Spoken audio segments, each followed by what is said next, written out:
Guys ये video काफ़ी important होने वाली है और मैं बता दूं इंजीनियरिंग करके जो लोग हैरान परेशान हो रहे हैं उनके लिए ये सारी वीडियो इसलिए बनाई जाती है कि शायद वो एग्जैक्टली इंजीनियरिंग की वैल्यू को समझे, अपनी वैल्यू को समझे, अपनी वैल्यू को आगे लेकर के जाए। 2025 तक इंजीनियरिंग के इस ट्रेड का प्लेसमेंट आपको हैरान कर देगा। शायद इतना अच्छा प्लेसमेंट कभी हुआ ही ना हो। देखो गाइज, इंजीनियरिंग का जो प्लेसमेंट का पैटर्न है, पहले वो कहाँ पर तक था, सिर्फ आईआईटी तक लिमिटेड था। भाई आईआईटी आप कर रहे हो तभी आपको हाईएस्ट पैकेज मिलेगी, आईआईटी से आप पास आउट हो तभी आपको अच्छा पैकेज मिलेगा। बट वो पैटर्न ही पूरी तरह से बदल गया है, पैटर्न पूरी तरह से चेंज हो गया।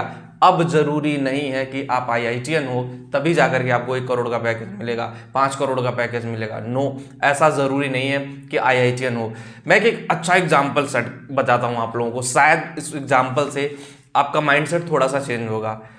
गाइज, एक हमारे एरिया में गोरखपुर में मदन मोहन मालवीय इंजीनियरिंग कॉलेज है, आईआईटी का कॉलेज नहीं है।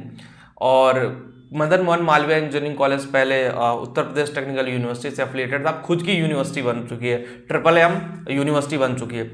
ट्रिपल एम का प्लेसमेंट 50 लाख, 60 लाख, 70 लाख ऐसे प्लेसमेंट है ट्रिपल एम का प्लेसमेंट। गाइस, अपने में बहुत बड़ा सरप्राइजिंग है और बहुत बड़ा मायने रखता है। सोचो एक यूनिवर्सिटी जो आईआईटी के मतलब आईआईटी नहीं है लेकिन फिर भी प्लेसमेंट बहुत ढांसू है। तो ये बदलाव हो रहा है, ये चेंजेस हो रहा है और 2025 तक गाइस इतना ज़्यादा इंजीनियरिंग में बदलाव होगा, प्लेसमेंट के मॉडल में बदलाव होगा।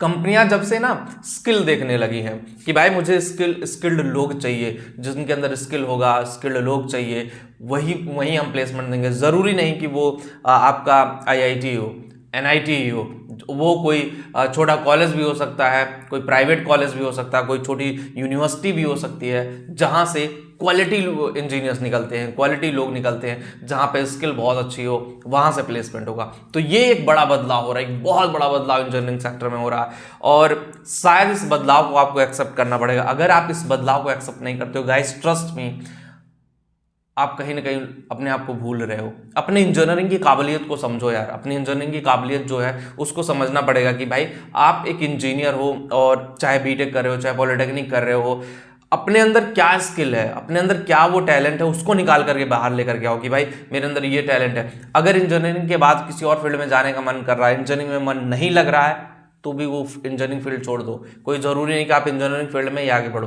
पढ़ लिया ना, पढ़े। देखो मैं एग्जांपल बता दूं, रविंद्र चंद्र अश्विन हो गए, अनिल कुंबले जी हो गए, आर माधवन हो गए, कृति शनन हो गई, ऐसे कई लोग हैं जिन्होंने इंजीनियरिंग तो किया बट इंजीनियरिंग के बाद उसमें जॉब करने के बाद, तापसी पन्नू को ले लीजिए, सॉफ्टवेयर इंजीनियर, कई साल कंपनी में जॉब करने के बाद उन्होंने अपने एक्टिंग करियर को चूज किया। तो it's totally depend upon you guys कि आप किस डायरेक्शन में जाना चाहते हो, व्हाट्स इन योर माइंड कि भाई मेरे दिमाग में क्या है, मैं कैसे लेकर के जाऊंगा, मैं किस तरह से काम करूंगा, मेरे लिए ये चीजें कितनी इंपॉर्टेंट होंगी। तो उस पर जब आप काम करोगे, उस पर जब आप मेहनत करोगे, कैश दुनिया की कोई भी ऐसी ताकत नहीं है जो आपको प्लेसमेंट से रोक दे। प्लेसमेंट बेहतर होता चला जाएगा। रही ट्रेड की बात कि भाई इलेक्ट्रिकल, मैकेनिकल, सिविल, इलेक्ट्रॉनिक्स, देखो जो 3 साल पहले से कोविड में चीज़ें चल रही थी उससे तो बेटर ही होगा 2025 में, बशर्ते ये कोरोना ना फैले, ये ऐसी कोई प्रॉब्लम ना आए, ऐसे कोई इकोसिस्टम में, जो ह्यूमन इकोसिस्टम है उसमें कोई इशू ना आए कि भाई ये दिक्कत है और इस तरह से चीज़ें होंगी। जब तक एग्जैक्टली इन सब चीज़ों का सॉल्यूशन नहीं हो जाता, इंजीनियरिंग में अब लोगों के अवेयरनेस हो गया। मैं किसी को ऐसे नहीं कुछ बोल सकता, आप किसी को इतनी इंजीनियरिंग में बेवकूफ़ हम नहीं बना सकते। डिजिटल मीडिया है, डिजिटल प्लेटफॉर्म है, डिजिटली चीज़ों को समझना चाहिए, डिजिटली कौन सी चीज़ें किस तरह जा रही हैं उस पर फोकस करना चाहिए। जब आप उस पर फोकस करोगे, ट्रस्ट मी गाइज, आपको 100% आउटपुट मिलेगा, 100% वो चीज़ मिलेगी जिसके लिए आप मेहनत कर रहे हो, 100% वो आपको चीज़ मिलेगी जिसके लिए आप कुछ करना चाहते हो, 100% वो चीज़ आपको मिलेगी। तो आपको समझने की ज़रूरत है, जब तक आप समझोगे नहीं शायद आपका करियर आगे नहीं बढ़ेगा। वीडियो में इतना ही। होप गाइस वीडियो आपको पसंद आई। और देखो, डरने की बात नहीं है। देखो, आप इंजीनियरिंग कर रहे हो, कहीं से भी करो, मैं बता दूं, जितना डर एक टायर 3rd इंजीनियरिंग कॉलेज के स्टूडेंट को होता उतना ही डर एक जो आईआईटी में पढ़ता उसको भी डर होता है कि मेरा प्रोजेक्ट कैसा होगा, मेरा प्लेसमेंट होगा कि नहीं। 100% आईआईटी से भी प्लेसमेंट नहीं होता, लेकिन हाँ ब्रांड वैल्यू है भाई। आईआईटी उसने क्रैक किया, मेहनत किया, अच्छे से गया, वो आईआईटी तक पहुंचा, तो उसकी ब्रांड वैल्यू है। कंपनी में एक बार इंटरव्यू में वो चला जाए, उसका सिलेक्शन पक्का है। ठीक है, बशर्ते और IITian ना आए हो। मेरे साथ खुद हुआ है कि एक बार में हम लोग ये जो naukri.com है, इन्फो एज है, हम लोग गए हुए थे, हमारे साथ ही एक बंदा IIT से आया हुआ था इंटरव्यू देने के लिए, 2014 की बात है ये, उसका सिलेक्शन कर लिया इन्फो एज ने, जबकि उससे बेटर हम लोग थे, उससे बेटर हमारे पास एक्सपीरियंस था, नॉलेज था, सब कुछ, वो फ्रेशर था, फिर भी उसको 40,000 की सैलरी पर रख लिया।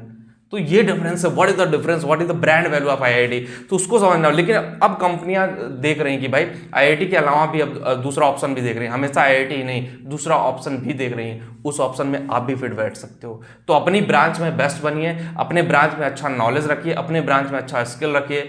Number, degree doesn't matter, skill mandatory है, ठीक है। वीडियो में इतना ही। जिनको भी करियर काउंसलिंग चाहिए, मेरे से बात करनी है कि कैसे चीजें अपने आप के आगे लेकर के आए, कैसे चीजों को डेवलप करें, कैसे चीजें लेकर के जाए, तो आप लिंक डिस्क्रिप्शन दिया है, एक बार जाकर के जरूर देखिए। मिलते हैं आपसे नेक्स्ट वीडियो में। Thank you.